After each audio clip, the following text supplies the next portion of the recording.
नमस्कार, जय हिंद। आई हिंदी चैनल से मैं हूं प्रदीप, आपका बहुत बहुत स्वागत करता हूं। दोस्तों 67th बीपीएससी प्रीलिम्स का ये दूसरा टेस्ट वीडियो है और इसमें हम 150 क्वेश्चंस के बारे में डिटेल में बात करेंगे। चलिए शुरू करते हैं। इसमें पहला क्वेश्चन यहाँ पर कुछ विटामिन के नाम दिए गए हैं और आप इनको इनके रासायनिक नाम से मैच करवाना है। यहाँ पर देखिए विटामिन B2 का रासायनिक नाम क्या है? राइबोफ्लेविन। विटामिन के का रासायनिक नाम फाइलोक्विनोन। विटामिन B12 इसका नाम होता है साइनोकोबालामिन। और विटामिन ई का रासायनिक नाम क्या है? टोकोफेरॉल। ठीक है, एक बार हम सारे विटामिन को रिवाइज कर लेते हैं ताकि आगे की टेस्ट सीरीज़ में या इसी सीरीज़ में जो आगे क्वेश्चंस हैं उनको डील करने में कोई समस्या ना हो। ठीक है, चलिए शुरू करते हैं। विटामिन की खोज किसने किया था? तो विटामिन की खोज किसने किया था? सी फंक ने किया था। कब किया था? 1911 में। जल में घुलनशील विटामिन के नाम बताइए, तो बी और सी है। देखिए, जो जल में घुलनशील होते हैं वो फैट में अघुलनशील होते हैं और जो फैट में घुलनशील होते हैं वो जल में अघुलनशील। तो जल में अगर आपसे घुलनशील पूछा जाएगा तो बी सी, और जल में अघुलनशील का नाम बताइए कौन से विटामिन है? तो वो है कीड़ा, KEDA। ये वो विटामिन है जो जल में अघुलनशील है। अगर जल में अघुलनशील है तो फैट में क्या होंगे? घुलनशील होंगे। क्लियर? चलिए, और यहाँ पर विटामिन से रिलेटेड और क्या क्या बातें। विटामिन ए का रासायनिक नाम क्या होता है? रेटिनॉल। विटामिन B1 का रासायनिक जो विटामिन बी होता है इसे विटामिन बी कॉम्प्लेक्स बोला जाता है। ठीक है, जैसे बीकासूल जो कैप्सूल होती है ना, बीकासूल, वो बी कॉम्प्लेक्स है। उसमें सारे लगभग B1 B2 B6 नहीं होता। ठीक है, और B7 नहीं होता। B6 B9 ये सारे मिलते हैं उसमें। B7 बायोटिन नहीं होता उसमें। तो इसको जो विटामिन बी है उसे हम बी कॉम्प्लेक्स कहते हैं। तो बी कॉम्प्लेक्स का मतलब B1 B2 B3। तो विटामिन B1 का रासायनिक नाम यहाँ पर थायमिन होता है। विटामिन B1 की कमी से बेरी रोग होता है। विटामिन B2 का रासायनिक नाम अभी हमने देखा राइबोफ्लेविन। विटामिन B3 का रासायनिक नाम नियासिन। विटामिन B6 का रासायनिक नाम पायरिडॉक्सिन। B7 का रासायनिक नाम बायोटिन। B9 का रासायनिक नाम फोलिक एसिड। और यहाँ पर जो B12 है उसका रासायनिक नाम साइनोकोबालामिन। इसके अलावा विटामिन C का रासायनिक नाम एस्कॉर्बिक एसिड है। विटामिन D का रासायनिक नाम क्या है? कैल्सीफेरॉल है। और इसके अलावा विटामिन ई का रासायनिक नाम क्या है? टोकोफेरॉल। ठीक है, अब कुछ डिजीज़ के बारे में देख लें। विटामिन ए की कमी से रतौंधी। विटामिन B1 की कमी से कौन सा रोग होता है? बेरी होता है। ठीक है, विटामिन B3 की कमी से कौन सा रोग होता है? पेलाग्रा रोग। पेलाग्रा में क्या होता है कि जो मानसिक विकास है वो अवरुद्ध हो जाता है, पाचन में समस्या उत्पन्न होती है। इसके अलावा B9 की कमी से कौन सा रोग होता है? एनीमिया, जहाँ हीमोग्लोबिन क्या होता है हमारे शरीर में कम हो जाता है, इसलिए पालक वगैरह खाते रहना चाहिए। इसके अलावा बात करें विटामिन सी की कमी से कौन सा रोग होता है? स्कर्वी हो जाता है। ठीक है, विटामिन ई की कमी से जनन क्षमता में कमी आ जाती है। विटामिन डी की कमी से दो रोग बच्चों में रिकेट्स होता है, ये दोनों ही हड्डी से रिलेटेड है, रिकेट्स और ऑस्टियोमलेशिया। जो वयस्क होते हैं उनमें ऑस्टियोमलेशिया और बच्चों में रिकेटस रोग हो जाता है। क्लियर? तो विटामिन से लगभग जितने क्वेश्चन बन सकते थे वो हमने देख लिया। नेक्स्ट क्वेश्चन, निम्न में से कौन सा प्रोटीन माइटोकॉन्ड्रिया में पाया जाता है? तो कौन सा प्रोटीन है जो माइटोकॉन्ड्रिया में पाया जाता है? वो है साइटोक्रोम। ठीक है, साइटोक्रोम। सबसे पहले बताइए माइटोकॉन्ड्रिया की खोज किसने किया? तो माइटोकॉन्ड्रिया की खोज किया था आल्टमैन ने। किसने किया था? आल्टमैन ने। माइटोकॉन्ड्रिया को power house of the cell भी कहा जाता है। क्या कहा जाता है? Power house of the cell कहा जाता है। देखिए, यहाँ पर जो हिस्टोन नामक प्रोटीन है, ये हिस्टोन प्रोटीन क्रोमोसोम में पाया जाता है। किसमें? हमारे गुणसूत्र में पाया जाता है। और गुणसूत्र की ये जो संरचना होती है ये हिस्टोन नामक प्रोटीन की ही वजह से होती है। ठीक है, हिस्टोन प्रोटीन जो होता है वो DNA से बंधा होता है और क्रोमोसोम को एक आकार प्रदान करता है। ठीक है, चलिए आगे चलते हैं। निम्न में से कौन सा एक सही सुमेलित है? आपको बताना है कौन सा सही सुमेलित है। पपीता में बीटानिन, सेब में कैरोटीन। गलत लग रहा है। ठीक है, कैरोटीन गाजर में होता है, पपीते में बीटानिन नहीं होता। चुकंदर में कैरिकाजेंथिन और हल्दी में जेंथोफिल। तो यहाँ पर जो हल्दी है वो सही है, हल्दी में जेंथोफिल पाया जाता है। इसके अलावा पपीता में आप देख लें कैरिकाजेंथिन, सेब में एंथोसाइनिन पाया जाता है, चुकंदर में बीटानिन और हल्दी में जेंथोफिल, और कैरोटीन गाजर में पाया जाता है। क्लियर? चलिए नेक्स्ट क्वेश्चन, यहाँ पर है CT स्कैन के बारे में। CT का फुल फॉर्म क्या होता है? कंप्यूटेड टोमोग्राफी और स्कैन। ठीक है, CT स्कैन। तो CT स्कैन का काम क्या होता है? मानव की आंतरिक संरचना के अवलोकन के लिए होता है ना। कोई भी बीमारी है, फेफड़े से रिलेटेड है या मसल्स में कोई प्रॉब्लम है तो उसके लिए डॉक्टर CT स्कैन के लिए बोलता है। तो सीटी स्कैन में क्या होता है, एक्सरेज का यूज़ किया जाता है, ठीक है, एक्सरे ट्यूब का यूज़ किया जाता है। और 1979 का जो नोबेल मिला था फिजियोलॉजी का या मेडिसिन का, वो एक्सरे मशीन के ही आविष्कार के लिए 2 लोगों को मिला था, ठीक है, सीटी स्कैन के लिए। नेक्स्ट क्वेश्चन, हर्बेरियम शब्द किससे संबंधित है? तो हर्बेरियम नाम से लग रहा है ये स्थानीय वनस्पतियों के संग्रह से संबंधित है, ठीक है, हर्बेरियम। यदि किसी व्यक्ति का ब्लड जो प्रेशर है, रुधिर दाब है, वो कम हो जाए तो इनमें से कौन सा हार्मोन देने पर उसे लाभ होगा, मतलब कि नॉर्मल लेवल पे उसका ब्लड प्रेशर लाया जा सकता है। तो कौन सा हार्मोन है यहाँ पर? तो वो हार्मोन है कौन सा? एड्रिनलिन। कौन सा हार्मोन है? एड्रिनलिन, या इसे ही आप नॉर एड्रिनलिन भी बोल सकते हैं। दोनों ही हार्मोन दिए जा सकते हैं। एड्रिनलिन को हम फाइट और फ्लाइट हार्मोन भी कहते हैं। जब हम बहुत ज़्यादा डर जाते हैं या नर्वस होते हैं, मान लो अचानक से सांप देख लिया, क्या होती है, हमारी हार्ट बीट बढ़ जाती है। क्यों बढ़ जाती है? क्योंकि उस समय हम जल्दी जल्दी सांस लेना शुरू कर देते हैं और हमें ऑक्सीजन की बहुत ज़्यादा ज़रूरत बढ़ जाती है। और ऑक्सीजन की सप्लाई कहाँ से होती है? आरबीसी से होती है, क्योंकि ऑक्सीजन रेड ब्लड सेल से ही बंधी होती है। तो जो हमारा हार्ट है वो ब्लड को जल्दी जल्दी पंप करने लगता है ताकि ऑक्सीजन की सप्लाई बाधित ना हो।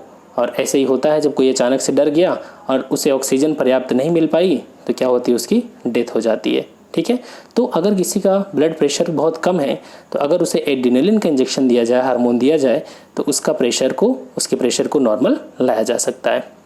नेक्स्ट क्वेश्चन, निम्न में से कौन सा एक उत्सर्जी अंग नहीं है? ठीक है, किडनी, आंत, त्वचा, पैंक्रियाज। देखिए पैंक्रियाज उत्सर्जी अंग नहीं है, जबकि किडनी क्या है, किडनी में नेफ्रॉन्स होते हैं, वो ब्लड को छानने का काम करती है। जो अपशिष्ट होते हैं उसको यूरिन के थ्रू बाहर निकालती है किडनी। हमारी जो आंत है, आंत में ही भोजन पचता है, छोटी आंत में, और बड़ी आंत क्या करती है, उस अधपचे भोजन को, जो शेष भोजन बच गया है, मल है, उसको बाहर निकालता है। त्वचा में श्वेत ग्रंथियाँ होती हैं जिनसे पसीना निकलता है, और पसीने के माध्यम से जो उत्सर्जी पदार्थ होते हैं, अवशिष्ट होते हैं, वो बाहर निकल जाते हैं। जबकि पैंक्रियाज का काम अलग है, वो हम आगे देखेंगे। देखिए इस वीडियो के डिस्क्रिप्शन में एक वीडियो का लिंक दिया गया है, डाइजेशन सिस्टम, ठीक है, उसको अगर आप देख लेंगे तो इसमें आने वाले 95% से ज़्यादा क्वेश्चन आप अटैम्प्ट कर पाएंगे, और आपके एग्ज़ाम में भी उस वीडियो से कोई भी एक भी क्वेश्चन बाहर नहीं जाएगा। तो आपसे रिक्वेस्ट है कि आप उस वीडियो को ज़रूर देख लें, ठीक है। चलिए आगे चलते हैं। निम्न में से कौन सा एक सही सुमेलित नहीं है? ठीक है, एथिक एसिड सेब में पाया जाता है, बिल्कुल गलत हो गया। जो एथिक एसिड सेब में नहीं बल्कि मैलिक एसिड पाया जाता है सेब में। अचार में एसिटिक एसिड सही है। सोडा कार्बोनिक एसिड ये भी सही है। नींबू एस्कॉर्बिक एसिड ये भी सही है। क्यों? विटामिन सी का रासायनिक नाम क्या होता है? Ascorbic acid. और तो चाहे आप नींबू एस्कॉर्बिक एसिड लिखिए चाहे विटामिन सी लिखिए, बात वही है, ठीक है। तो यहाँ पर जो एथिक एसिड सेब है वो गलत हो गया ऑप्शन। सेब में मैलिक एसिड पाया जाता है। नेक्स्ट क्वेश्चन, निम्न में से कौन सा हार्मोन है जो ग्लूकोज की मात्रा अधिक होने पर उसे ग्लाइकोजन में चेंज कर देता है? तो कौन सा हार्मोन है? इंसुलिन, ठीक है। इसीलिए जिनके शरीर में इंसुलिन की कमी हो जाती है, ये जो इंसुलिन नामक हार्मोन है ये कौन निकालता है? पैंक्रियाज। अभी आगे देखेंगे, ठीक है, पैंक्रियाज से निकलता है। और जब इंसुलिन या पैंक्रियाज में दिक्कत आ गई तो इंसुलिन नहीं निकलता, तो इसीलिए लोगों को डायबिटीज़ भी हो जाती है, ठीक है। तो इंसुलिन नामक हार्मोन क्या करता है? हमारे शरीर में जो एक्स्ट्रा ग्लूकोज है उसको ग्लाइकोजन में चेंज कर देता है। और हमारे शरीर देखेंगे आप, कुछ लोगों के पेट के आसपास बहुत ज़्यादा चर्बी जमी होती है, फैट होता है, वो यही होता है, ठीक है। और जब कभी आप फास्ट रहते हैं तो ये जो एक हार्मोन और है जिसको ग्लाइकोजन बोलते हैं, सॉरी ग्लूकागोन बोलते हैं, वो ग्लाइकोजन को फिर बाद में ग्लूकोज में कन्वर्ट कर देता है। बाद में अगर आप किसी दिन मान लीजिए खाना लेट से खाएं या नहीं खाए हैं, फास्ट है, और उस समय एनर्जी की रिक्वायरमेंट है, तो यही ग्लाइकोजन बाद में ग्लूकोज में कन्वर्ट हो जाता है, ठीक है। कौन सा हार्मोन? ग्लूकागोन। क्लियर? चलिए आगे चलते हैं।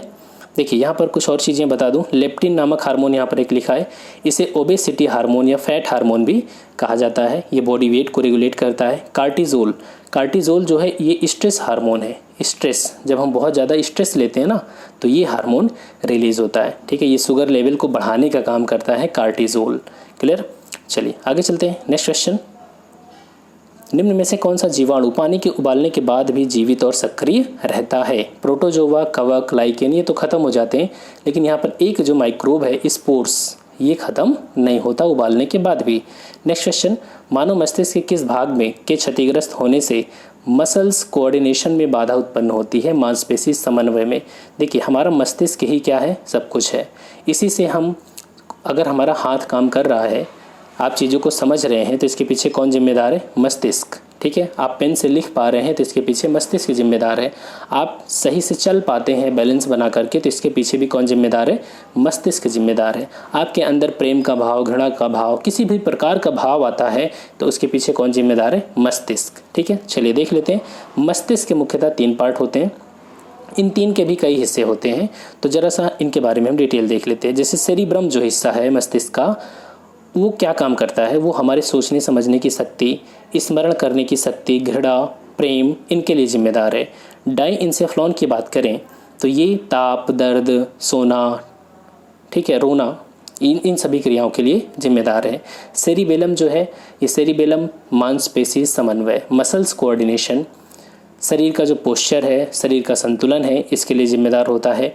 और जो मेडुला ऑब्लंगाटा है, वो खांसना, छींकना, वोमिटिंग, इनके लिए जिम्मेदार होता है। ठीक है, चलिए आगे चलते हैं। तो आपका आंसर यहाँ पर क्या हो जाएगा? मांसपेशी समन्वय के लिए अभी हमने देखा, इसके लिए जिम्मेदार होता है कौन? सेरिबेलम। ठीक है, मांसपेशी समन्वय। नेक्स्ट क्वेश्चन, निम्न में से कौन सा पौधों के लिए अनिवार्य सूक्ष्म पोषक तत्व है? अनिवार्य सूक्ष्म पोषक तत्व, तो यहाँ पर देखें लोहा, तांबा, निकिल, ये सब क्या है? सूक्ष्म, माइक्रो। देखिए, पौधों को 2 प्रकार के न्यूट्रिएंट्स की ज़रूरत होती है, एक माइक्रो और दूसरा मैक्रो। तो यहाँ पर जो निकिल है, लोहा है, तांबा है, ये माइक्रो न्यूट्रिएंट्स है, जबकि मैग्नीशियम, फास्फोरस, ये है मैक्रो न्यूट्रिएंट्स। इसको याद करना पड़ेगा और इसका कोई रास्ता नहीं है। नेक्स्ट क्वेश्चन, कृत्रिम वर्षा कराने के लिए किसका प्रयोग किया जाता है? तो आप जानते हैं कृत्रिम वर्षा कराने के लिए सिल्वर आयोडाइड का यूज़ किया जाता है। देखिए, कृत्रिम वर्षा में बादल का निर्माण नहीं किया जाता। बादल में जो पहले से मौजूद आर्द्रता होती है, उसी आर्द्रता को बढ़ाने का काम किया जाता है। कौन सी आर्द्रता? सापेक्षिक आर्द्रता। ठीक है, क्योंकि बादल में जो पहले से नमी है उसको और ज़्यादा हम नहीं बढ़ा सकते। हाँ, रिलेटिव ह्यूमिडिटी को बढ़ा सकते हैं। जब आप ज्योग्राफी पढ़ते हैं तो वहाँ इसके बारे में डिटेल में पढ़ते हैं। टेम्परेचर बादल का कम कर दिया जाता है, जिससे रिलेटिव ह्यूमिडिटी क्या होती है? बढ़ जाती है। ठीक है, और जब रिलेटिव ह्यूमिडिटी 100% हो जाती है तो यहीं से संघनन शुरू हो जाता है। ठीक है, चलिए आगे चलते हैं। नेक्स्ट क्वेश्चन, फ्यूज का तार निम्न में से किससे बना होता है? तो फ्यूज का जो तार होता है वो सीसा और टिन का बना होता है। नेक्स्ट क्वेश्चन, बायोगैस संयंत्र में ईंधन के रूप में प्रयुक्त होने वाली प्रमुख गैस है, कौन सी गैस? मीथेन। ठीक है, CH4 का यूज़ किया जाता है। नेक्स्ट क्वेश्चन, कैप्साइसिन नामक एल्कलाइड की उपस्थिति किस में होती है? कैप्साइसिन, इसकी ये मिर्च के तीखे होने का कारण है। जबकि टमाटर लाल क्यों होता है? टमाटर लाल लाइकोपेन की वजह से होता है। और यहाँ पर देखेंगे जो हल्दी पीला, अभी हमने देखा था ज़ैंथोफिल वगैरह। ठीक है, नेक्स्ट क्वेश्चन, मीथेन गैस के प्रमुख सोर्स क्या क्या हैं? CH4। पालतू पशु, पालतू पशु का मतलब है जुगाली करने वाले पशु हैं। वो पशु जो पहले तो खूब चारा खा लेंगे, फिर बैठ करके मुंह चलाते रहते हैं। कभी आप उनको ध्यान से देखिए तो उनका जो भोजन होता है वो भोजन को वापस मुंह में लाते हैं, फिर उसको क्या करते हैं? अच्छे से चबाते हैं, फिर निगल लेंगे। ये लोग मीथेन बहुत उत्पन्न होता है, धान के खेत से भी, कोयला का खनन से भी, दीमक से भी। तो यहाँ पर चारों ऑप्शन करेक्ट हैं आपके। क्लियर? चलिए नेक्स्ट क्वेश्चन, कांच को कठोर बनाने के लिए कौन सा पदार्थ यूज़ किया जाता है? इसके लिए पोटेशियम क्लोराइड का यूज़ किया जाता है कांच को कठोर बनाने के लिए। ठीक है, रुधिर में फैट का संचरण किस रूप में होता है? ब्लड में जो फैट का संचरण है वो लाइकोप्रोटीन के रूप में होता है। एमाइलेज तो एक एंजाइम है, सिक्रेटिन भी एक एंजाइम है। लिपिड जो है वो फैट बोलते हैं। ठीक है, तो जो फैट का संचरण है किस रूप में होता है? लाइकोप्रोटीन के रूप में होता है। यहाँ पर आपको बताना है हाइड्रोलिक ब्रेक, हाइड्रोलिक प्रेस और हाइड्रोलिक लिफ्ट।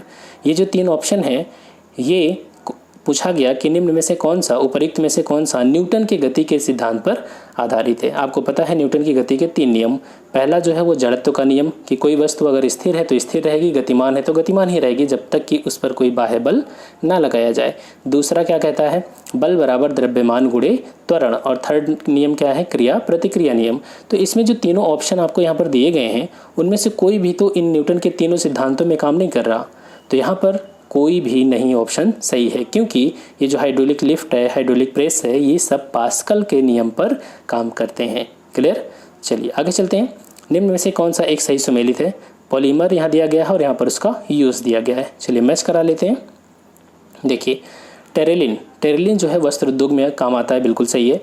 पॉलीस्टाइरीन ये देखेंगे टेलीविज़न के कैबिनेट इन सब के बनाने में काम आता है। टेफ्लॉन नॉन स्टिकी जो बर्तन होता है, बर्तन देखेंगे जो चिपकता नहीं है उसमें, ठीक है, चीज़ें जब पकाते हैं तो उसके ऊपर जो ब्लैक कलर का पेंट दिखता है हमें, वो पेंट एक्चुअली नहीं होता, वो होता है टेफ्लॉन, ठीक है।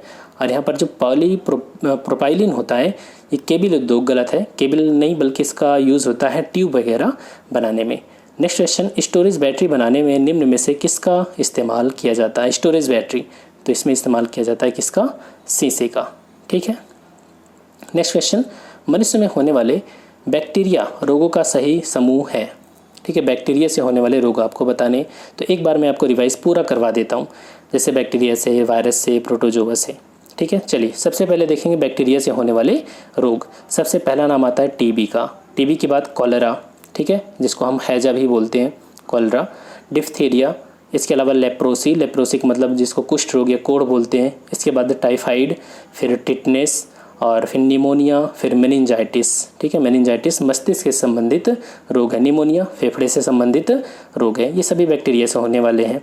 अब बात करें वायरस से, तो सबसे पहला नाम आता है एड्स, फिर चेचक, ठीक है, चेचक, small pox, chicken pox, polio, influenza, dengue, jaundice, jaundice मतलब पीलिया, रेबीज, खसरा, ये सब वायरस से होने वाले रोग हैं। इसके बाद आता है प्रोटोजोआ, परजीवी, परजीवी की वजह से क्या होता है? मलेरिया, पायरिया, कालाजार, पेचिस, स्लीपिंग सिकनेस, सोने की बीमारी। एक सीसी मक्खी होती है, वो जिसको भी काट लेती है तो उस व्यक्ति को बहुत नींद आती है, ठीक है, तो ये परजीवी होते हैं। तो प्रोटोजोआ की वजह से ये होने वाले रोग हैं।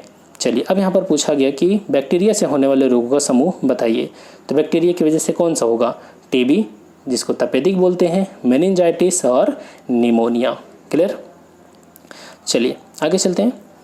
नेक्स्ट क्वेश्चन, इंसुलिन में निम्न में से कौन सी धातु पाई जाती है? इंसुलिन जो एक हार्मोन है, इंसुलिन में पाया जाता है जिंक। क्या पाया जाता है? जस्ता, ठीक है। जल की अस्थायी और स्थायी दोनों प्रकार की कठोरताएं कैसे दूर की जा सकती है? देखिए जो जल होता है वो दो प्रकार का होता है, एक सॉफ्ट होता है मृदु जल, और एक होता है कठोर जल। कठोर जल वो जल होते हैं जो साबुन के साथ झाग नहीं देते, और सॉफ्ट जल जो होता है वो साबुन के साथ झाग देता है। तो देखिए अब कठोरता भी दो प्रकार की होती है, एक स्थायी कठोरता और दूसरी अस्थायी कठोरता।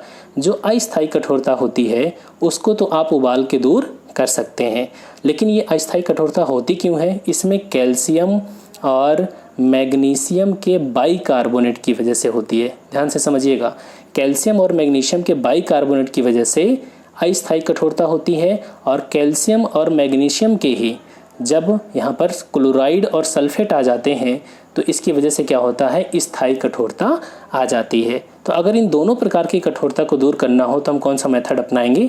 आसवन मेथड। आसवन में क्या होता है? पानी को उबाला जाता है, फिर वहाँ पर जो बूंदें होती हैं ना ढक्कन में लग जाती हैं, उन बूंदों को फिर से एक अलग बर्तन में निकाला जाता है। ये पूरा प्रोसेस जो चलता है वो आसवन का मेथड है। आगे चलते हैं। निम्न में से कौन सा सुमेलित नहीं है? देखिए विटामिन का हमने पूरा रिवीजन कर लिया है। विटामिन ए की कमी से रतौंधी, विटामिन B3 की कमी से पेलाग्रा सही है, विटामिन डी की कमी से वर्णांधता गलत, विटामिन डी की कमी से नहीं होता, ठीक है। फोलिक एसिड की कमी से रक्ताल्पता मतलब B9 की कमी से रक्ताल्पता का मतलब एनीमिया, तो यहाँ पर ये भी सही है। तो जो डी ऑप्शन है वो गलत है। जो वर्णांधता होती है वो एक जेनेटिक डिजीज़ है, ठीक है, और यह हमारे एक्स क्रोमोसोम से, एक्स गुणसूत्र जो होता है उससे जुड़ा होता है। क्लियर? और विटामिन डी की कमी से तो हम देख चुके हैं, रिकेटस और ऑस्टियोमलेशिया, ठीक है। चलिए आगे चलते हैं। कौन सा एक रुधिर स्राव रोधी पदार्थ के रूप में जाना जाता है? कौन सा विटामिन है जिसको हम इस रूप में जानते हैं कि उसकी वजह से ब्लड बंद हो जाता है बहना, ठीक है, कहीं चोट लग जाए, तो कौन सा है? विटामिन के, ठीक है, विटामिन के। नेक्स्ट क्वेश्चन, जैव आवर्धन क्या है? जैव आवर्धन, बायो मैग्निफिकेशन या बायो, एक देखिए दो टर्म आएंगे अभी पहले जैव आवर्धन देख लीजिए। जैव आवर्धन क्या होता है? फूड चेन में, खाद्य श्रृंखला में उपभोक्ताओं के शरीर में पदार्थों का संचयन। आप इन्वायरमेंट इकोलॉजी जब पढ़ते हैं तो वहाँ पर आप फूड चेन पढ़ते हैं। फूड चेन में शुरुआत होती है किसी जीव से, और ये 4 से 5 जीव मैक्सिमम शामिल होते हैं। जब कोई पोल्यूटेंट ऐसा होता है जो पर्यावरण में ख़त्म नहीं होता स्वतः, जैसे कागज़ है, ये सभी क्या होते हैं, पर्यावरण में ख़त्म हो जाते हैं। जैव निम्नीकरण है, ठीक है, ये अपशिष्ट। लेकिन कुछ गैर जो निम्नीकृत पदार्थ होते हैं जैसे प्लास्टिक है, डीडीटी है, ये हज़ारों साल तक पर्यावरण में विद्यमान रहते हैं और ये फूड चेन के माध्यम से क्या होता है, अगले जीव में पहुंचते जाते हैं और धीरे धीरे क्या होता है, आगे बढ़ते रहते हैं, धीरे धीरे मनुष्य में भी पहुंच जाता है। इसी प्रक्रिया को क्या कहा जाता है, जैव आवर्धन। अब एक टर्म और है, बायो एक्यूमुलेशन, जैव संचयन। ध्यान से समझिएगा। आवर्धन का मतलब क्या होता है, बढ़ना, ठीक है, बढ़ना। मतलब जब फूड चेन आगे बढ़ती है तो जो अपशिष्ट है उसकी मात्रा वो भी क्या होता है, धीरे धीरे आगे बढ़ता जाता है। लेकिन जो बायो एक्यूमुलेशन है, ज़रा उसको समझिएगा। मान लीजिए कोई तालाब है, तालाब में एक छोटी मछली है, उसके अंदर क्या होगा, अगर यहाँ पर प्रदूषित तालाब है तो उसके अंदर भी तो अपशिष्ट रहेगा। अब यही मछली समय के साथ क्या हुई, बड़ी हुई, तो इसके अंदर अपशिष्ट की मात्रा क्या होगी, बढ़ता, अपशिष्ट की मात्रा बढ़ती जाएगी। इसी को कहा जाता है बायो एक्यूमुलेशन, जैव संचयन। क्लियर। तो जैव संचयन, जैव आवर्धन आपको याद रखना है दोनों। नेक्स्ट क्वेश्चन, मानव के मूत्र में एल्बुमिन आना प्रमुख संकेत है। एल्बुमिन, देखिए एल्बुमिन एक प्रोटीन होता है, यह हमारे ब्लड में होता है और किडनी क्या काम करती है, किडनी ब्लड को छानती है और इस एल्बुमिन को ब्लड में ही बनाए रखती है।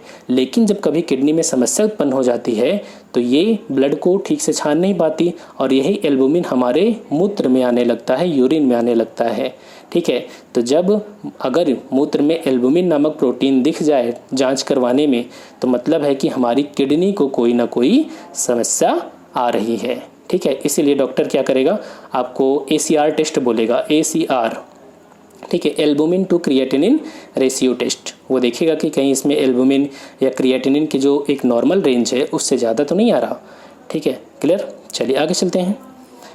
पित्त का स्रोत है, पित्त का स्रोत, पित्त कौन बनाता है, लीवर बनाता है और इसको गाल ब्लैडर में भेज देता है स्टोर होने के लिए। क्लियर। नेक्स्ट, वुड स्प्रिट का रासायनिक नाम क्या है, तो ये है मेथेनॉल, जिसको हम कास्ट स्प्रिट भी बोलते हैं। नेक्स्ट क्वेश्चन, डॉब्सन इकाई का प्रयोग किया जाता है। जो डॉब्सन इकाई है वो ओजोन परत की मोटाई नापने में यूज़ होता है। ओजोन परत, देखिए जो क्षोभ मंडल होता है वो 8 से 18 किलोमीटर तक इसकी ऊंचाई और 18 से 50 किलोमीटर तक जो ऊंचाई होती है उसे हम समताप मंडल कहते हैं। और इसी समताप मंडल में क्या है, ओजोन लेयर, जो सूर्य से जो सौर विकिरण है उससे आने वाली अल्ट्रावायलेट किरणों को रोकता है और पृथ्वी पर जो जीव जंतु हैं उनसे उनकी रक्षा करता है। क्लियर। चलिए आगे चलते हैं। निम्न में से किस प्रक्रिया के द्वारा रेल की पटरियों के बीच स्थित दरारों को जोड़ा जाता है, तो उस अभिक्रिया का क्या नाम है, थर्मिट अभिक्रिया। नेक्स्ट क्वेश्चन, निम्न विद्युत चुंबकीय विकिरण में से किसकी ऊर्जा सर्वाधिक होती है, अल्ट्रावायलेट, एक्स किरणें और रक्त, इंफ्रारेड। तो इसका सही आंसर होगा एक्स रेज। इनकी जो ऊर्जा होती है सबसे ज़्यादा होती है, ठीक है। पर्यावरण में प्रदूषकों की उपस्थिति को व्यक्त करने के लिए एक टर्म यूज़ किया जाता है, ppm, ठीक है। तो इसका मतलब क्या होता है, इसका मतलब होता है पार्ट्स पर मिलियन, ठीक है। अभी जब ठंडियों में पोल्यूशन बहुत ज़्यादा बढ़ जाता है दिल्ली जैसे शहरों में, तो वहाँ पर ये आप देखेंगे न्यूज़पेपर में, तो उसमें लिखा रहता है कि यहाँ का जो पोल्यूशन लेवल है इतना ppm है, तो उसका मतलब होता है पार्ट्स पर मिलियन।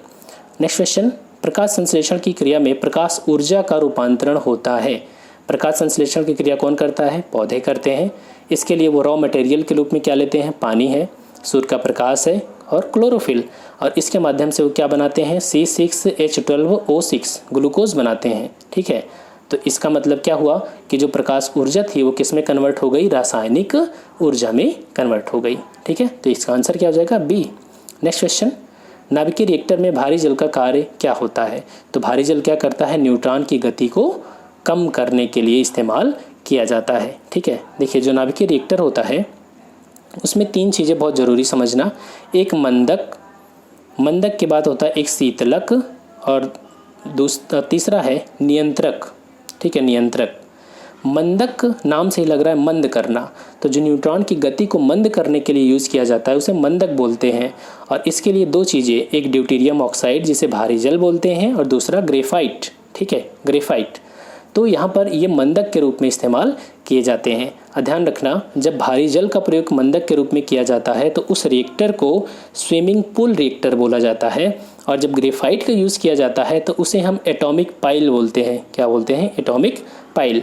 अब शीतलक के रूप में क्या यूज़ किया जाता है, चूँकि एनर्जी रिलीज होती है नाभिकीय रिएक्टर से, तो शीतलक मतलब काफ़ी गर्म हो जाता है, तो उसको ठंडा करने के लिए सोडियम और पोटेशियम का लिक्विड यूज़ किया जाता है। सोडियम और पोटेशियम का लिक्विड, ठीक है, सोडियम और पोटेशियम का लिक्विड यूज़ किया जाता है शीतलक के रूप में। अब आता है नियंत्रक छड़। नियंत्रक छड़ जो होती है वो किसकी बनी होती है? कैडमियम की बनी होती है। ये न्यूट्रॉन को एब्जॉर्ब कर सकती है, कैडमियम, ठीक है, क्योंकि न्यूट्रॉन का ही यूज़ किया जाता है परमाणु विखंडन के लिए। तो कैडमियम की छड़ जब अगर अभिक्रिया को तेज़ गति से बढ़ाना होता है तो न्यूट्रॉन की जो ये नियंत्रक छड़ होती है उसे बाहर खींच लिया जाता है, और जब मंद करना होता है स्पीड को न्यूट्रॉन को, तो क्या किया जाएगा? कैडमियम की छड़ को अंदर डाल दिया जाएगा और ये क्या करेगी? न्यूट्रॉन को एब्जॉर्ब कर लेती है, ठीक है। तो ये चीज़ें क्लियर हुई। चलिए नेक्स्ट क्वेश्चन। घरेलू प्रशीतक में प्रयुक्त जो क्लोरोफ्लोरोकार्बन है उसे और किस नाम से जानते हैं? तो इसे हम फ्रियोन के भी नाम से जानते हैं। फ्रियोन एक ब्रांड नेम है। नेक्स्ट क्वेश्चन, यहाँ पर हार्मोन दिए गए हैं, आपको मैच करवाना है। यहाँ पर पहला अग्नाशय से कौन सा हार्मोन निकलता है? सिक्रेटिन। एड्रिनलिन को अभी हमने देखा, फाइट और फ्लाइट हार्मोन कहते हैं, गुस्सा या डर। एस्ट्रोजन एक मादा हार्मोन है और पीयूष ग्रंथि से ग्रोथ हार्मोन रिलीज होता है। क्लियर। चलिए नेक्स्ट क्वेश्चन। यहाँ पर जो अगला क्वेश्चन है वो कहता है कि जिस ताप पर कोई द्रव ठोस अवस्था में परिवर्तित होता है, ठीक है, कोई लिक्विड है वो ठोस में चेंज हो गया, तो वह टेम्परेचर क्या कहलाता है? जैसे आपने पानी फ्रिज में रख दिया और सुबह वो बर्फ़ बन गया, तो जिस टेम्परेचर पे वो बर्फ़ बना है उसे क्या कहा जाता है? हिमांक कहा जाता है। ऊर्ध्वपातन क्या है? जब किसी चीज़ को आप गर्म करते हैं वो ठोस से लिक्विड होने के बजाय सीधे गैस में कन्वर्ट हो गया। जैसे कपूर को आप गर्म करिए वो लिक्विड में चेंज नहीं होता, सीधे गैस में कन्वर्ट हो गया, तो इस प्रक्रिया को क्या बोलते हैं? ऊर्ध्वपातन बोलते हैं, ठीक है। गलनांक क्या है? तो जब ठोस क्या हो? द्रव में चेंज होना शुरू हो जाए जिस टेम्परेचर पे, तो उसे गलनांक बोलेंगे। क्लियर। चलिए नेक्स्ट क्वेश्चन। निम्न में से कौन सा एक विद्युत चुंबकीय तरंगों की आवृत्ति मापने का यंत्र है? तो फ्रीक्वेंसी हम मापते हैं किससे? ओडोमीटर से। Next question. प्रकाश का किसी वस्तु से टकराकर लौटना, ये क्या कहलाता है?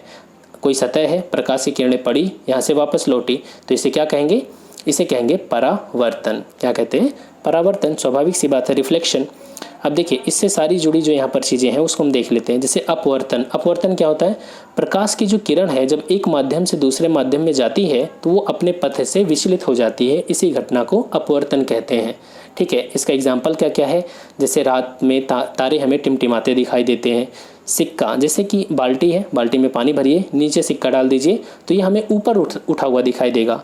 इसके पीछे कारण क्या है? अपवर्तन, प्रकाश का अपवर्तन। दूसरा पॉइंट यहाँ पर परावर्तन अभी देखा। इसके बाद है पूर्ण आंतरिक परावर्तन। पूर्ण आंतरिक परावर्तन जैसे ऑप्टिकल फाइबर, जो वाईफाई वगैरह ब्रॉडबैंड वगैरह प्रोवाइड करने के लिए ऑप्टिकल फाइबर केबल यूज़ की जाती है, वो पूर्ण आंतरिक परावर्तन के सिद्धांत पे काम करती है। इसके अलावा जैसे हीरा हमें चमकता हुआ दिखाई देता है, क्यों? पूर्ण आंतरिक परावर्तन की वजह से। इसके बाद यहाँ पर प्रकीर्णन का मतलब प्रकाश का बिखर जाना, तो इसका एग्जाम्पल बताइए। प्रकीर्णन का एग्जाम्पल है जैसे आकाश का रंग नीला हमें दिखाई देता है जबकि वास्तव में आकाश का रंग काला है, ठीक है। जो सूर्य है वो उगते समय और डूबते समय लाल दिखाई देता है, इसके पीछे कारण क्या है? प्रकीर्णन। क्लियर। चलिए नेक्स्ट क्वेश्चन। निम्न पर विचार करें। यहाँ पर कुछ नाम दिए गए हैं, आपको बताना है कि कौन सा इनमें से पादप हार्मोन है। Gibberellin, cytokinin, ethylene, insulin. तो इंसुलिन तो गलत है, बाकी तीनों तो पादप हार्मोन है। मैं सभी पादप हार्मोन के नाम आपको याद करवा देता हूँ। कौन कौन से हैं? पहला नाम है ऑक्सिन, AUXIN। ये पौधा जो होता है उसके सबसे ऊपर वाले टिप पे विद्यमान होता है ऑक्सिन, ठीक है, और पौधे को ये ऊपर की ओर बढ़ाता है। इसके बाद एथिलीन, जो एथिलीन है ये गैस फॉर्म में पाया जाता है, ये फलों के पकाने में काम आता है, फलों के पकने के लिए जिम्मेदार होता है। जिब्रेलिन इसके बाद आता है। जिब्रेलिन क्या करता है? ये बीजों के अंकुरण में मददगार साबित होता है। इसके अलावा ये बीज रहित फलों के भी विकास में सहायक है जिब्रेलिन। इसके बाद है यहाँ पर साइटोकाइनिन। साइटोकाइनिन क्या होता है? साइटो का मतलब होता है सेल, कोशिका, तो कोशिका विभाजन के लिए कौन सा हार्मोन जिम्मेदार है? साइटोकाइनिन। तो ये है कुछ पौधों के कुछ हार्मोन। चलिए आगे चलते हैं। बेकेलाइट के निर्माण में प्रयुक्त होने वाला पदार्थ कौन सा है? बेकेलाइट के निर्माण में यूज़ किया जाता है फिनॉल का, ठीक है, फिनॉल। Next question. निम्न में से कौन एक पॉलीसेकेराइड है? देखिए अगर आपको मैंने पहले ही रिकमेंड किया है, एक वीडियो आप देख लीजिए, ठीक है, डाइजेशन सिस्टम का, उसमें सारी चीज़ें यहाँ पर मैंने बताई है, डिटेल में सारी बातें हैं वहाँ पर। ठीक है, तो यहाँ पर पूछा गया पॉलीसेकेराइड। देखिए जो सेकेराइड होता है वो सबसे पहले पॉली, फिर इसके बाद डाई में चेंज होता है और फिर मोनो में चेंज होता है। पॉली का मतलब ढेर सारे, डाई का मतलब 2 और मोनो का मतलब 1। यही तो डाइजेशन सिस्टम है। जब आप खाते हैं तो आप प्रोटीन खाते हैं और प्रोटीन की सरलतम इकाई अमीनो एसिड है। ठीक है, तो डाइजेशन की प्रक्रिया क्या होती है कि इस प्रोटीन को अमीनो एसिड में चेंज कर देना, यही डाइजेशन कहलाता है। तो इसी तरीके से पॉलीसेकेराइड को मोनोसेकेराइड में चेंज कर देना क्या कहलाता है, डाइजेशन। तो आपको यहाँ पर बताना है कि कौन कौन सा यहाँ पर पॉलीसेकेराइड है। तो देखिए जो स्टार्च है, सेलुलोज है, माल्टोज, लैक्टोज, ध्यान से समझिएगा। ये जो माल्टोज है, लैक्टोज है, ये क्या है, ये डाइसेकेराइड है। सेलुलोज है, स्टार्च है, ये क्या है, ये पॉलीसेकेराइड है। ठीक है, अब आपको याद ऐसे नहीं होगा, आप उस वीडियो को देखेंगे तो वहाँ पर मैंने पूरा प्रोसेस बता रखा है। ठीक है, तो आप इस चीज़ को देख लीजिए ज़रूर। बर्फ़ में नमक का मिश्रण मिला देने से क्या होता है। आपने कभी गाँव में देखा है आइसक्रीम वाले जो आते हैं उनका कभी कभी उनकी आइसक्रीम में हमें नमक महसूस होता है। ठीक है, तो ऐसा क्यों होता है, देखिए वो नमक मिलाते हैं बर्फ़ में। बर्फ़ में नमक मिला देने से जो बर्फ़ का हिमांक है वो घट जाता है, -23 तक पहुंच जाता है। कितना, -23 डिग्री सेल्सियस, ताकि उनका जो बर्फ़ है वो आइसक्रीम है वो पिघले नहीं। ठीक है, वैसे की वैसे बनी रहे। तो वो लोग नमक इसीलिए मिलाते हैं, वो आइसक्रीम में नहीं मिलाते, बट वो कहीं से रिस्क आ जाता होगा। नेक्स्ट क्वेश्चन, किण्वन की प्रक्रिया को तेज करने के लिए निम्न में से किस एंजाइम का प्रयोग किया जाता है।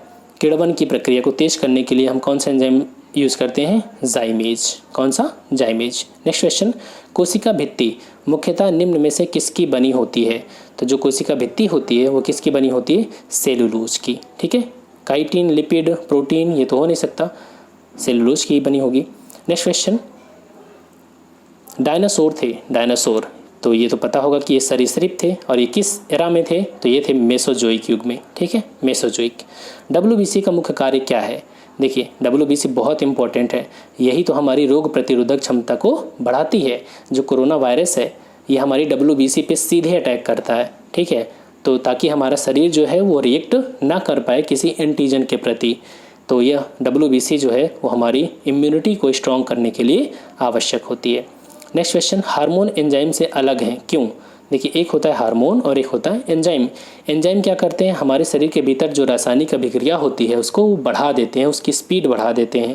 जैसे पेप्सिन है, काइमोट्रिप्सिनोजन है, ट्रिप्सिनोजन है। ठीक है, ये सारे एंजाइम हैं, इनका अपना अलग अलग काम है। हार्मोन्स का भी अपना काम होता है। तो हार्मोन्स जो होते हैं वो उपापचयी क्रियाओं में पूर्णतः प्रयुक्त हो जाते हैं, ध्यान रखना। ठीक है, तो यहाँ पर जो डी ऑप्शन है वो करेक्ट है, ध्यान रखना है। चलिए आगे चलते हैं। निम्न धातुओं को उनकी ऊष्मा चालकता के बढ़ते क्रम में व्यवस्थित कीजिए। ऊष्मा चालकता के आधार पे, तो सबसे बढ़ते क्रम में बताना है, तो सबसे छोटे से शुरुआत करिए, सबसे कम से। तो यहाँ पर लोहा, फिर एल्यूमिनियम, फिर तांबा, फिर चांदी। ठीक है, ये इसका बढ़ता क्रम हो जाएगा, लोहा, एल्यूमिनियम, तांबा और चांदी।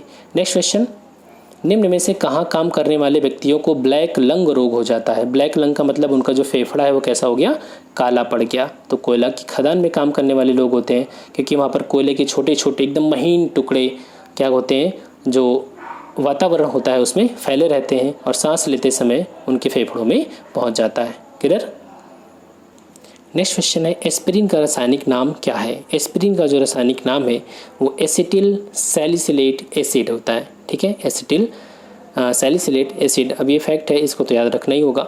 बहुत अधिक ऊंचाई पर मनुष्य की RBC क्या होती है। देखिए जब कोई व्यक्ति हिमाचल में या उत्तराखंड में, शिमला, मसूरी, इन सभी जगहों पर जाता है, या आप कभी फिल्मों में देखते हैं, बहुत स्विट्ज़रलैंड वगैरह में शूटिंग हो रही है, तो क्या होता है उनके नाक जो होते हैं वो लाल दिखने लगते हैं। ठीक है, ऐसा क्यों होता है, उनके शरीर में RBC बढ़ जाती है। RBC क्यों बढ़ जाती है, सवाल ये है।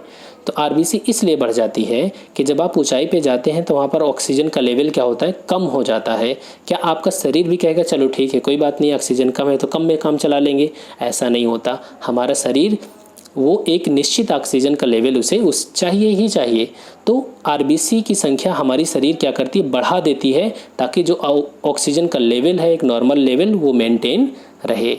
ठीक है, तो इसलिए RBC की संख्या ऊंचाई पर जाने पर बढ़ जाती है। क्लियर हो गया। चलिए नेक्स्ट क्वेश्चन, यहाँ पर जो अगला क्वेश्चन है, अंगुलियों के निशानों को बहुरंगी सतह पर उभारने के लिए क्या प्रयुक्त किया जाता है? फिंगरप्रिंट, जो फिंगरप्रिंट होता है, जैसे CID वगैरह आप देखते हैं तो CID में वहाँ पर देखेंगे कि कोई केस वो जांच कर रहे हैं तो फिंगरप्रिंट उनको चाहिए, तो एक पाउडर वो लोग डालते हैं, उसको फ्लोरेसेंट पाउडर बोलते हैं। ठीक है, फ्लोरेसेंट पाउडर डाल करके उसका फिंगरप्रिंट ले लेते हैं। ठीक है, चलिए नेक्स्ट क्वेश्चन, क्रोमोसोम की संरचना के भाग होते हैं। क्रोमोसोम में DNA और प्रोटीन पाया जाता है। अभी हमने देखा था कि हिस्टोन प्रोटीन होता है और DNA होता है, यही होता है, इसी से मिलकर के क्रोमोसोम बनता है। नेक्स्ट क्वेश्चन, एंटीजन का मुख्य गुण क्या है?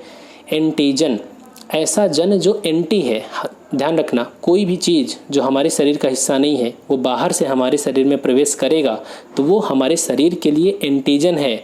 और जैसे ही कोई बाहरी चीज़ हमारे शरीर में जाती है तो हमारा शरीर क्या करता है? एंटीबॉडी बनाना शुरू करता है इसी एंटीजन के खिलाफ। तो इसीलिए जो वैक्सीन दी जा रही है, ये वैक्सीन क्या है? एंटीबॉडी है, ताकि जो ये कोरोना वायरस जब हमारे शरीर में जाएगा तो पहले से एंटीबॉडी बनी रहेगी और वो एंटीबॉडी क्या करेगी? एंटीजन को ख़त्म कर देगी। वैसे वैक्सीन का मतलब गाय होता है। ठीक है, लैटिन वर्ड में अगर आप जाएंगे तो वैक्सीन का मतलब होता है काऊ, गाय। नेक्स्ट क्वेश्चन, ब्लड प्लाज्मा के बारे में है। रक्त प्लाज्मा के बारे में आपको बताना है। यह हल्के पीले रंग का क्षारीय द्रव होता है, बिल्कुल सही है।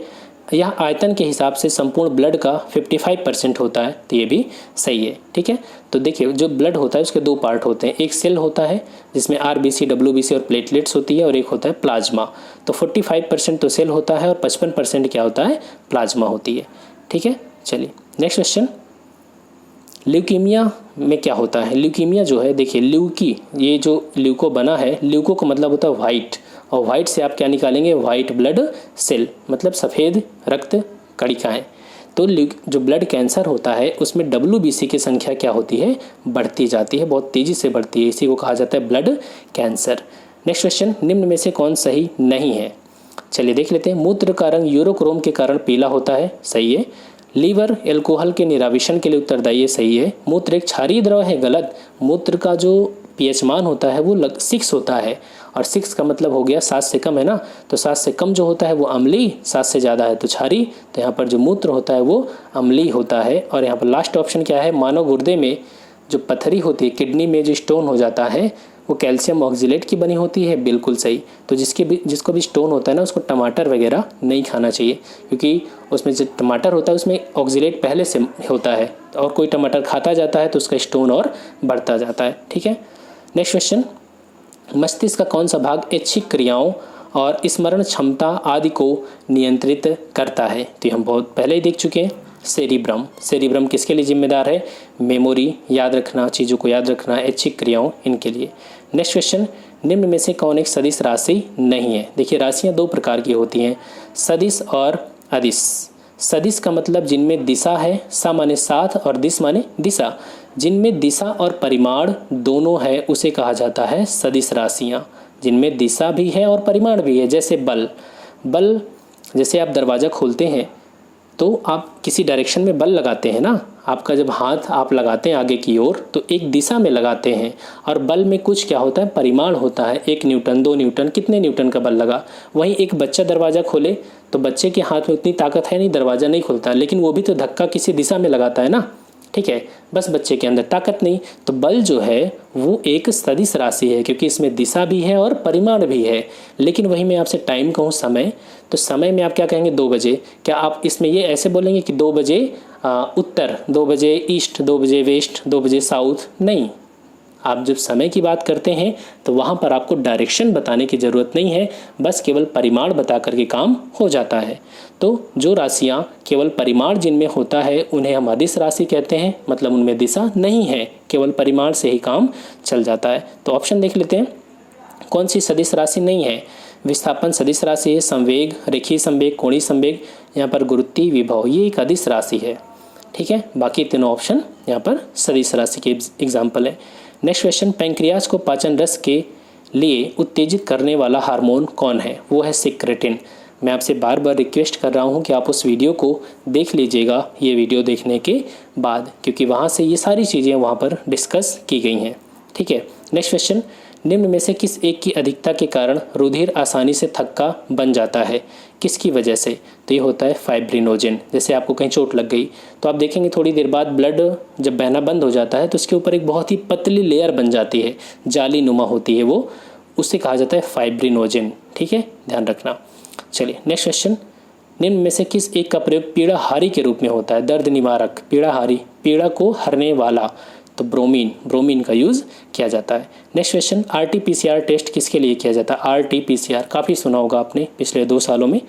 Reverse transcription polymerase chain reaction, इसे कोविड-19 के टेस्ट के लिए किया जा रहा है। नेक्स्ट क्वेश्चन, निम्न में से कौन सा सही सुमेलित नहीं है? हरे पौधे उत्पादक होते हैं, बिल्कुल सही, क्योंकि भोजन कौन बनाता है? हरे पौधे ही बनाते हैं, क्लोरोफिल होता है उनमें।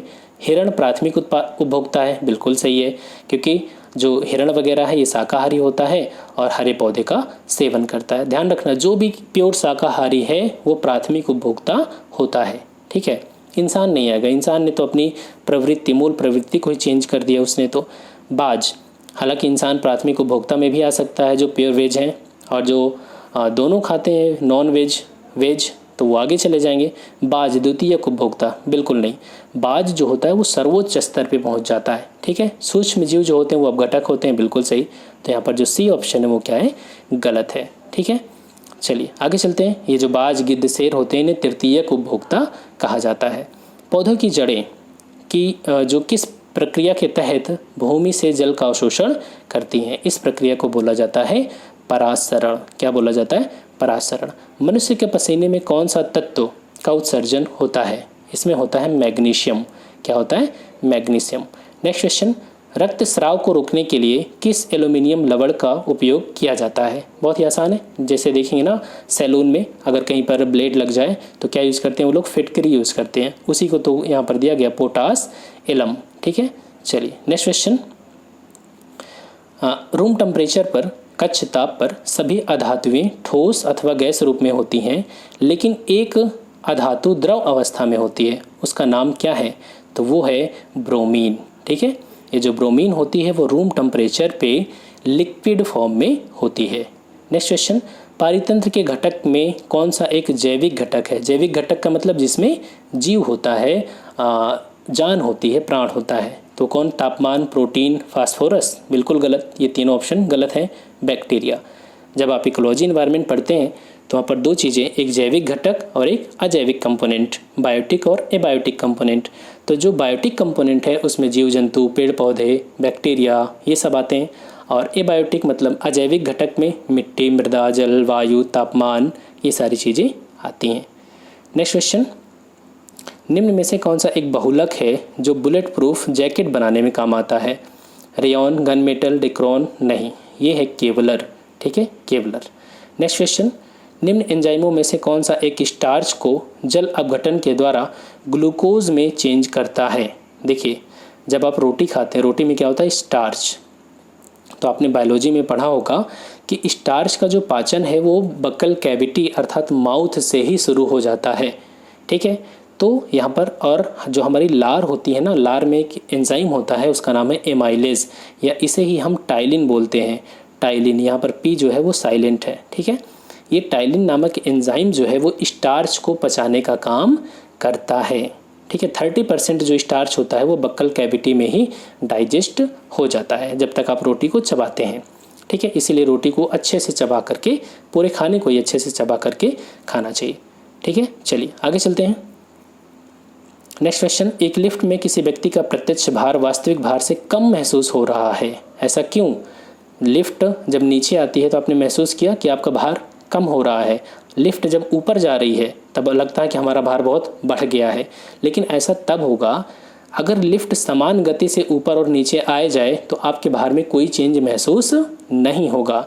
लेकिन जब त्वरण का मतलब वेग परिवर्तन की दर, जब लिफ्ट नीचे आए तो उसकी स्पीड बढ़ती जाए, जब ऊपर जाए तो उसकी स्पीड बढ़ती जाए, तब आपके भार में परिवर्तन महसूस होगा। तो यहाँ पर जो आपका ऑप्शन होगा वो क्या होगा? त्वरण के साथ नीचे। जब त्वरण के साथ वो नीचे जाएगी तब क्या होगा? आपका जो भार है वो कम महसूस होगा। ठीक है, चलिए आगे। उत्क्रमण अनुलेखन की क्रिया क्या है? उत्क्रमण अनुलेखन, रिवर्स ट्रांसक्रिप्शन, इसका मतलब क्या होता है? तो देखिए यहाँ से क्या होता है, रिवर्स ट्रांसक्रिप्शन, ये है आरएनए से डीएनए का निर्माण यहाँ पर किया जाता है, आरएनए से डीएनए का निर्माण। नेक्स्ट क्वेश्चन, मनुष्य में रुधिर परिसंचरण तंत्र की खोज किसने किया था? जो ब्लड सर्कुलेशन सिस्टम है हमारे शरीर में, कि हार्ट ब्लड को पंप करता है, फिर फेफड़े तक पहुंचता है, ठीक है, फेफड़े से वापस फिर हार्ट में आता है, ये सारी बातें किसने बताई थी? विलियम हार्वे ने, William Harvey. Next question, WBC का निर्माण कहाँ पर होता है? देखिए WBC हो, RBC हो, प्लेटलेट्स हो, कोई भी क्वेश्चन आपसे पूछा जाए तो इनका निर्माण कहाँ होता है? बोन मैरो में होता है, अस्थि मज्जा में। जो हमारी मोटी हड्डियाँ होती हैं ना, जैसे पैर की हड्डियाँ हैं, तो इनके भीतर बोन मैरो होता है, वहीं पर RBC, WBC, प्लेटलेट्स इनका निर्माण होता है। नेक्स्ट क्वेश्चन, भारतीय वन्यजीव संस्थान ने हाल ही में किस राज्य में बंदर जनगणना आयोजित किया? तो ये आयोजन कहाँ किया गया? हरियाणा में, ठीक है। नेक्स्ट क्वेश्चन, भारत में पहली बार आधिकारिक तौर पर 18 जून 2021 से मेडिकल ड्रोन डिलीवरी का ट्रायल कहाँ पर शुरू हुआ? मतलब कि ड्रोन के माध्यम से दवाओं की डिलीवरी, ये शुरुआत हुई कहाँ पर? बेंगलुरु में। नेक्स्ट क्वेश्चन, भारत का पहला स्वदेशी एयरक्राफ्ट कैरियर विमान वाहक पोत, जिसे 2022 में नेवी में शामिल किया जाएगा, उसका नाम क्या है? उसका नाम है INS विक्रांत। क्या नाम है? INS विक्रांत। लगभग 2010 से ये बनना शुरू हुआ था, काफ़ी लेट है। चाइना ने तो 3 साल में ही अपना एयरक्राफ्ट कैरियर तैयार कर दिया था। नेक्स्ट क्वेश्चन, फेसबुक की साझेदारी में एक सूचकांक जारी किया गया, समावेशी इंटरनेट सूचकांक, इसमें भारत की रैंकिंग कितनी है? तो इसमें भारत की रैंकिंग है 49th। कितनी है? 49th। परेशान बिल्कुल मत होइएगा, जब आपका एग्ज़ाम आएगा तब सारे इंडेक्स को एक वीडियो में प्रोवाइड कर दिया जाएगा, ठीक है। नेक्स्ट क्वेश्चन, सिप्री के द्वारा जारी मिलिट्री एक्सपेंडिचर डेटाबेस के अनुसार भारत सैन्य खर्च के मामले में किस स्थान पर है? तो भारत सैन्य खर्च के मामले में 3rd नंबर पे आता है। सबसे फर्स्ट कौन आएगा? स्वाभाविक सी बात है, अमेरिका। वह भारतीय क्रिकेटर जिसे ICC ने 23 जून 2021 को शीर्ष ऑलराउंडर की रैंकिंग प्रदान किया, वो कौन है? शीर्ष allrounder Ravindra Jadeja. Next question, अप्रैल 2021 में भारत के 68वें चेस ग्रैंड मास्टर कौन बने? उनका नाम क्या है? अर्जुन कल्याण, ठीक है। नेक्स्ट क्वेश्चन, न्यूजीलैंड का वह क्रिकेटर जिसे हाल ही में सर रिचर्ड हेडली पदक से सम्मानित किया गया, उनका नाम है केन विलियमसन, ठीक है, केन विलियमसन। नेक्स्ट क्वेश्चन, 1946 से 1970 के बीच भारत के लिए क्रिकेट खेलने वाले वह क्रिकेटर जिन्हें हाल ही में 9 अन्य क्रिकेटरों के साथ ICC के हॉल ऑफ फेम सूची में शामिल किया गया, उनका नाम क्या है? तो उनका नाम है वीनू मार्कंडे। क्या नाम है? वीनू मार्कंडे। नेक्स्ट क्वेश्चन, भारतीय क्रिकेट कंट्रोल बोर्ड में किसे मई 2021 में सीनियर महिला क्रिकेट टीम का मुख्य कोच बनाया गया? तो ये बनाया गया किसको? रमेश पवार को, ठीक है। नेक्स्ट क्वेश्चन, 23 जून 2021 को किस पूर्व महिला भारोत्तोलक वेट लिफ्टर को दिल्ली में स्थित भारत के पहले खेल विश्वविद्यालय का प्रथम कुलपति नियुक्त किया गया? ध्यान रखना, पहली जो खेल यूनिवर्सिटी है, स्पोर्ट्स यूनिवर्सिटी भारत की, वो दिल्ली में स्थापित हो रही है, और इसका प्रथम कुलपति किसे बनाया गया? करडम मल्लेश्वरी को। आपको बताना है कि इस बार के टोक्यो ओलंपिक में किस वेट लिफ्टर ने यहाँ पर अवार्ड जीता है, ठीक है, बताना है आपको कमेंट बॉक्स में। नेक्स्ट क्वेश्चन, फीफा काउंसिल ने 21 मई 2021 को वर्ष 2022 में होने वाले जो फीफा अंडर 17 है महिला वर्ल्ड कप, इसकी मेज़बानी किसको सौंपी? तो जो ये है अंडर 17 महिला वर्ल्ड कप होगा फुटबॉल का, वो भारत में आयोजित किया जाएगा। कब? 2022 में। नेक्स्ट क्वेश्चन, जाने माने पत्रकार जिन्हें जापान का प्रतिष्ठित फुकुओका अवार्ड 2021 से सम्मानित किया गया, उनका नाम क्या है? उनका नाम है P साईनाथ, ठीक है, Fukuoka award. Next question, UK स्थित व्हिटली फंड फॉर नेचर के द्वारा प्रदत्त ग्रीन ऑस्कर कहा जाने वाला व्हिटली अवार्ड्स 2021 किस भारतीय को दिया गया? तो ये नाम है इनका तुकु फेम। ये पर्यावरणविद हैं, कहाँ की? नागालैंड की तुकु फेम। नेक्स्ट क्वेश्चन, देखिए ये पूरी कहानी मत पढ़िए बिल्कुल भी, यहाँ पर क्वेश्चन पे सीधे डायरेक्ट। अंतर्राष्ट्रीय अजेय स्वर्ण पदक ये पुरस्कार किसे प्रदान किया गया? तो ये पुरस्कार मिला डॉक्टर रमेश पोखरियाल निशंक, जो हमारे पूर्व शिक्षा मंत्री रह चुके हैं। नेक्स्ट क्वेश्चन, बजट में कितने नेशनल इंस्टीट्यूट ऑफ वायरोलॉजी के निर्माण का प्रस्ताव किया गया है? तो इस बजट में जो केंद्रीय बजट 2021-22 है, इसमें 4 नेशनल इंस्टीट्यूट ऑफ वायरोलॉजी के गठन का प्रावधान किया गया है। नेक्स्ट क्वेश्चन, यहाँ पर केंद्रीय बजट 2021-22 में कहाँ पर एक सेंट्रल यूनिवर्सिटी की स्थापना की घोषणा की गई है? तो ये बनेगा लद्दाख में। ठीक है, लद्दाख एक यूनियन टेरिटरी बन गया, तो वहीं पर एक सेंट्रल यूनिवर्सिटी भी बनाने की बात की गई। नेक्स्ट क्वेश्चन, बीमा कंपनियों में जो FDI की सीमा है उसे 49% से बढ़ाकर कितना कर दिया गया? अब है ये 74%। नेक्स्ट क्वेश्चन, वह केंद्र शासित प्रदेश जिसके लिए बजट में एक नई गैस पाइपलाइन परियोजना की घोषणा की गई, ये कहाँ पर? जम्मू एंड कश्मीर में। नेक्स्ट क्वेश्चन, इकोनॉमिक सर्वे में भारतीय अर्थव्यवस्था में किस प्रकार के सुधार का उल्लेख किया गया? ये जो हमारी इकोनॉमी होगी वो V शेप में रिकवर करेगी। ये इकोनॉमिक सर्वे में है, ध्यान रखना। जब सेकेंड वेव नहीं आई थी तब की बात है, लेकिन सेकेंड वेव की वजह से क्या हुआ, पूरी चीज़ को समझ लीजिए। देखिए, हमारी इकोनॉमी क्या थी, ग्रो कर रही थी, कोरोना आ गया, लॉकडाउन लगा तो सारी चीज़ें बंद हो गई, तो यहाँ पर जो ग्राफ था, ग्रोथ थी, वो कम हो गई। फिर से लॉकडाउन खोला तो फिर से इकोनॉमिक एक्टिविटीज़ स्टार्ट हो गई, ग्रोथ शुरू हो गई। लेकिन अब यहीं पर फिर इकोनॉमिक सर्वे आ गया तो लगा कि सरकार को जो हमारी इकोनॉमी है वो ग्रो कर रही है, V शेप में रिकवरी होगी। लेकिन सेकेंड वेव आ गई, फिर से इकोनॉमी, लॉकडाउन लग गया, फिर से डाउन हुई, अब फिर से आगे बढ़ रही है। तो वास्तव में जो रिकवरी हुई है वो यहाँ पर देखें तो W ग्रुप आकार में हो रही, V शेप में नहीं, W शेप में हो रही है। अब अगर थर्ड वेव ना आए तो अच्छी बात है, और थर्ड वेव अगर आएगी भी तो चूंकि वैक्सीन लग रही है लोगों को, तो लॉकडाउन लगने के चांसेस बहुत कम है।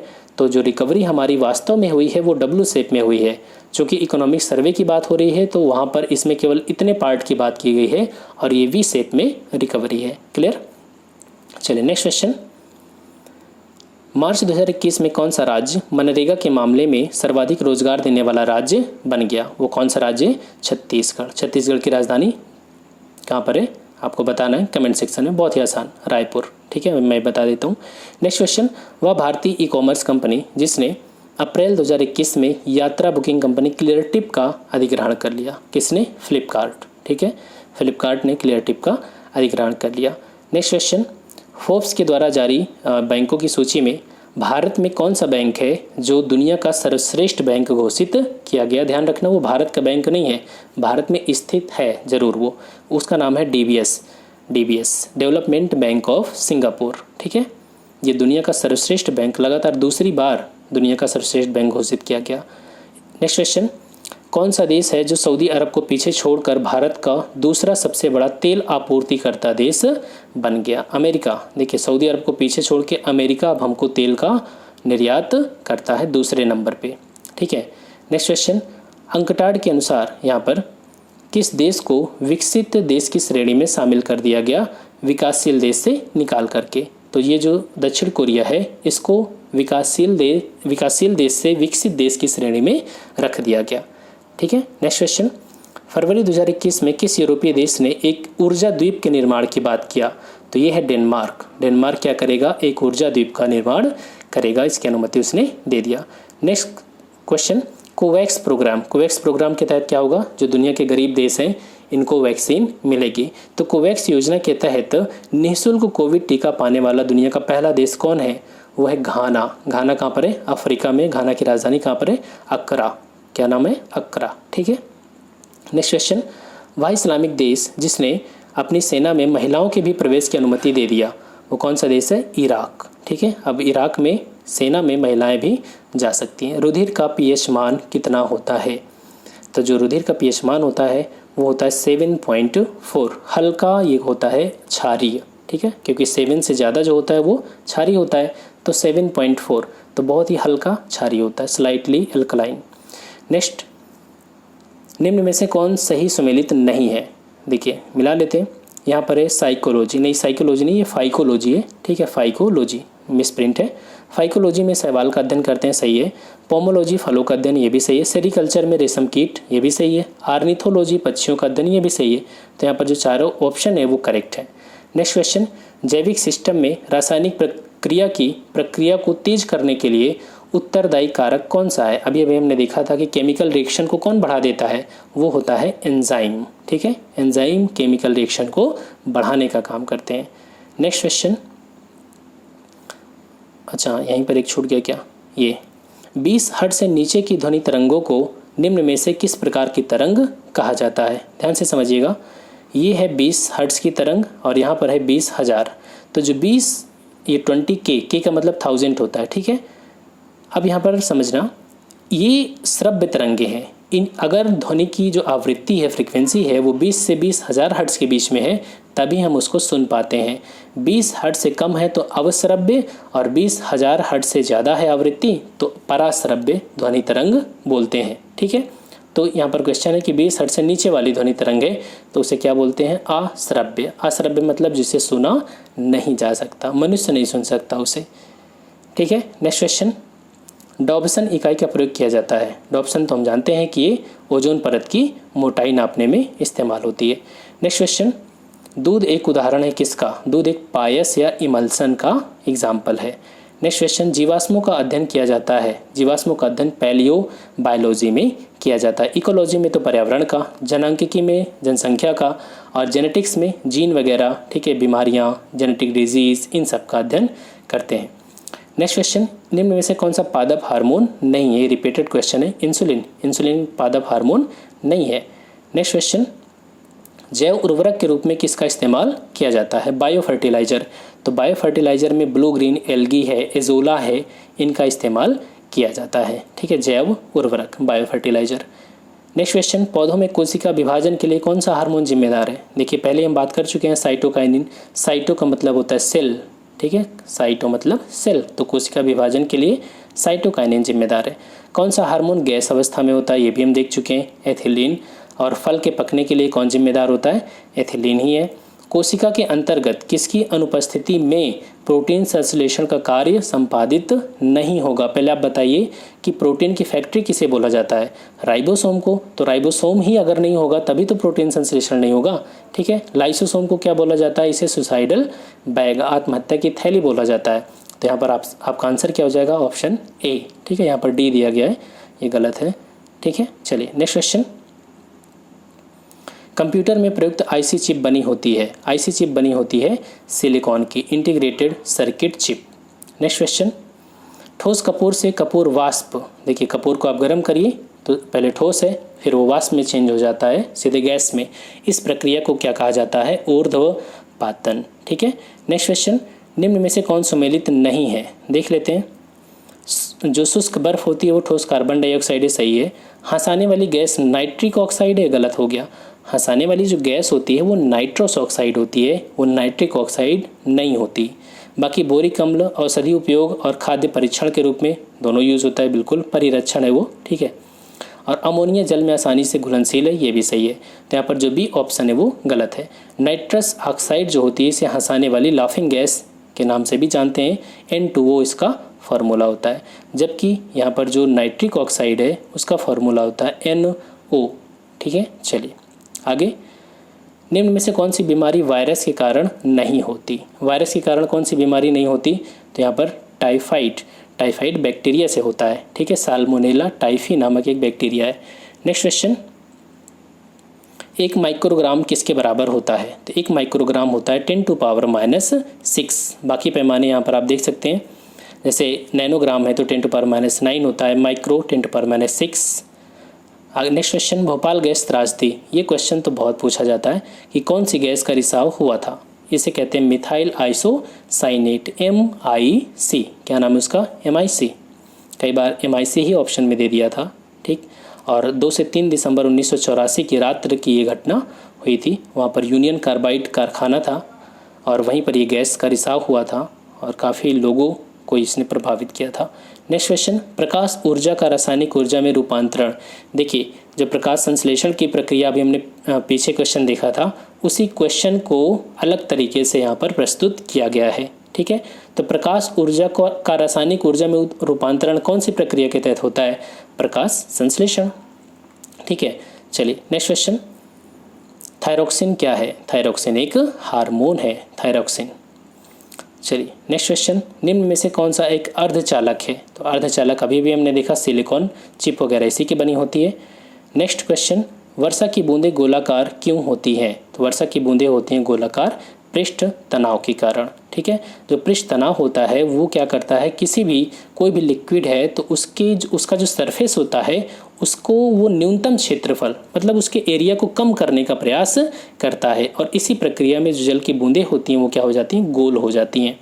ठीक है, नेक्स्ट क्वेश्चन, निम्न में से कौन सा एक परम ताप का एग्जाम्पल है। परम ताप का मतलब है, तो परम ताप देखिए वह टेम्परेचर है जिससे कम टेम्परेचर संभव नहीं है, तो इसको कहा जाता है -273 डिग्री सेल्सियस। इसी को परम ताप कहा जाता है। इससे कम टेम्परेचर वास्तव में कभी भी संभव नहीं है। तो इसका आंसर क्या हो जाएगा, किसी भी यहाँ पर है सैद्धांतिक रूप से न्यूनतम संभव तापमान। ठीक है, नेक्स्ट क्वेश्चन, अलेक्जेंडर फ्लेमिंग ने किसकी खोज किया था। अलेक्जेंडर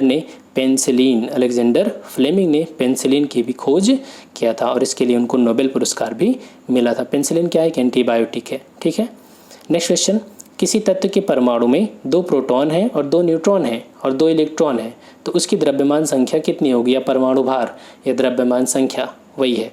तो ये न्यूट्रॉन और प्रोटॉन का योग होती है, तो न्यूट्रॉन 2 हैं प्रोटॉन 2 हैं, तो दोनों को जोड़ दीजिए, ये हो जाएगा 4। क्लियर। नेक्स्ट क्वेश्चन, शरीर का टेम्परेचर कहाँ नियंत्रित होता है, तो ये करता है कौन, हाइपोथैलेमस। जो मस्तिष्क का हाइपोथैलेमस भाग है ये हमारे शरीर के टेम्परेचर को नियंत्रित करता है। नेक्स्ट क्वेश्चन, निम्न में से कौन सा विटामिन घाव भरने में सहायक होता है। देखिए विटामिन सी की कमी से कौन सा रोग होता है, स्कर्वी। स्कर्वी में क्या होता है, हमारे मसूड़ों में घाव बनने लगते हैं, बहुत सारी समस्या आती है, तो घाव भरने के लिए कौन सा विटामिन सहायक है, वो है विटामिन सी।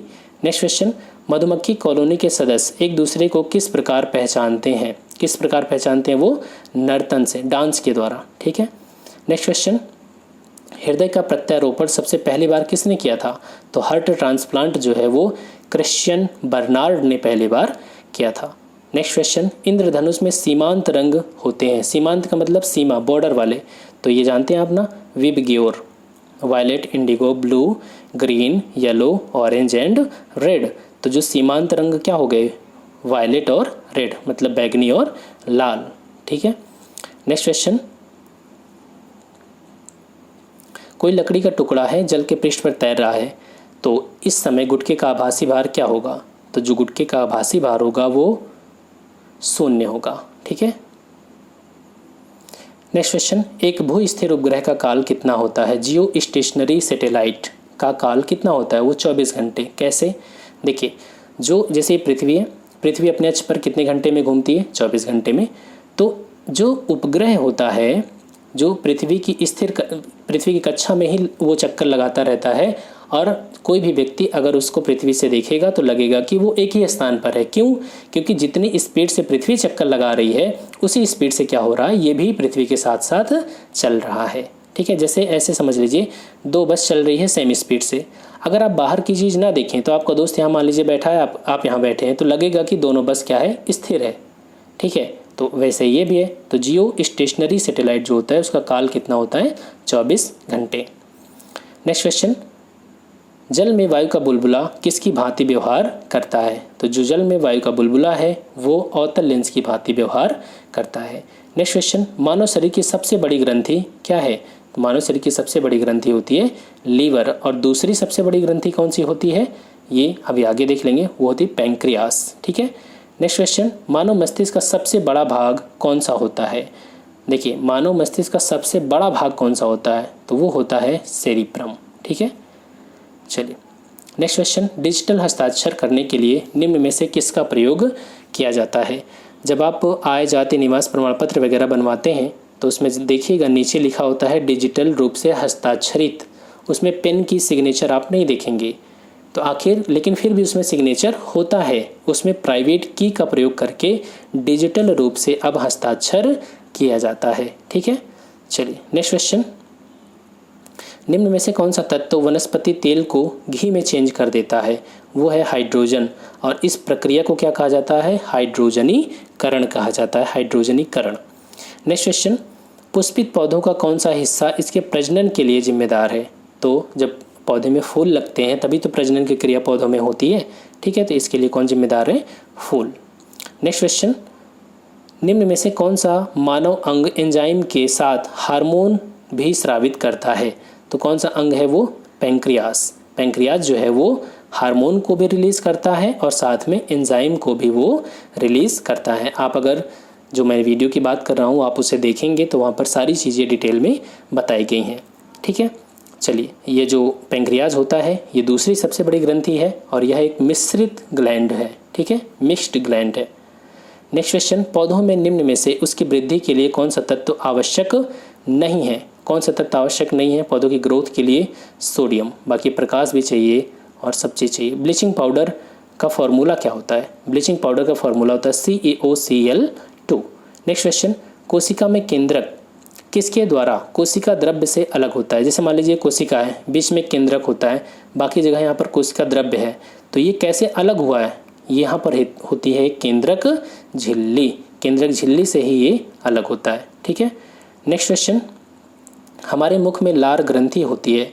मैंने बताया था कि लार ग्रंथि से ही लार निकलता है और इसी में होता है क्या? एमाइलेज नामक एंजाइम, एमाइलेज या टाइलिन, और ये क्या करता है? स्टार्च का पाचन सुनिश्चित करता है। 30% जो स्टार्च है वो हमारी बक्कल कैविटी अर्थात माउथ में ही पच जाता है। तो यहाँ पर ऑप्शन क्या हो जाएगा आपका? Option C. क्लियर? तो दोस्तों ये रहा 150 क्वेश्चन हमने किया। आई होप कि आपको अच्छा लगा हो और प्लीज़ वीडियो को लाइक करना और कमेंट सेक्शन में ज़रूर बताना वीडियो कैसा लगा, और हाँ, शेयर करना बिल्कुल मत भूलना। Thanks for watching, keep smiling.